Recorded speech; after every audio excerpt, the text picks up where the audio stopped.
1 वाटी तूप, साखर, थोडासा रवा, त्याचप्रमाणे हे ड्रायफ्रूट, त्याचप्रमाणे मी इथे दूध जे आहे ते उकळत ठेवलेलं आहे।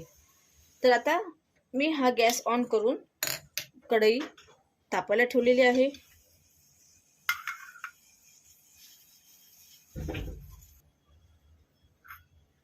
त्यामध्ये मी हे 1 वाटी तूप टाकलेलं आहे।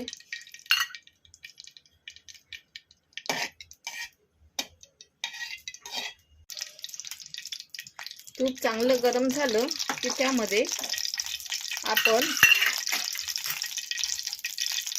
रवा घालणार आहोत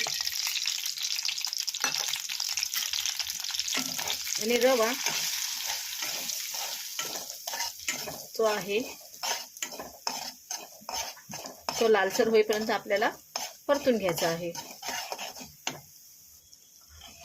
मंद आचेवर रवा परतून घ्यायचा आहे। गॅसची फ्लेम जी आहे ती जास्त मोठी ठेवायची नाही आहे आणि त्यावर हा आपला रवा जो आहे तो परतून घ्यायचा आहे।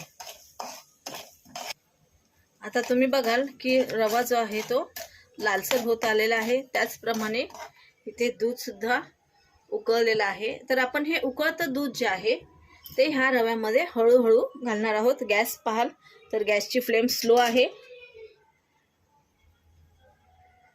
हळूहळू घालत आहे। त्यानंतर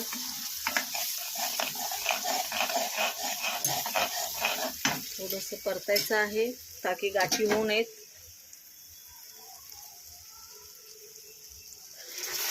आणि हळूहळू मी त्यामध्ये संपूर्ण दूध ओतलेलं आहे।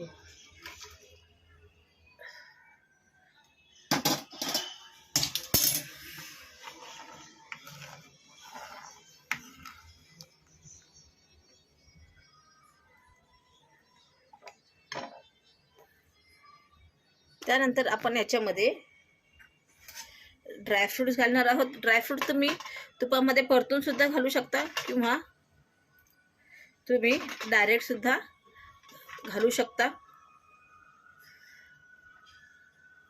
आता ह्याच्यामध्ये मी ड्रायफ्रूट्स घातले।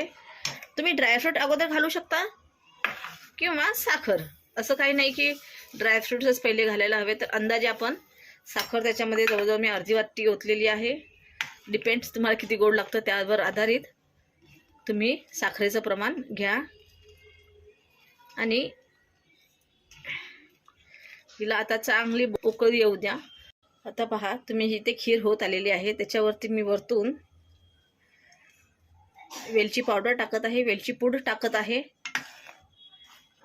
की जेणेकरून ह्या खिरीला एक सुंदर सुगंध असा येईल।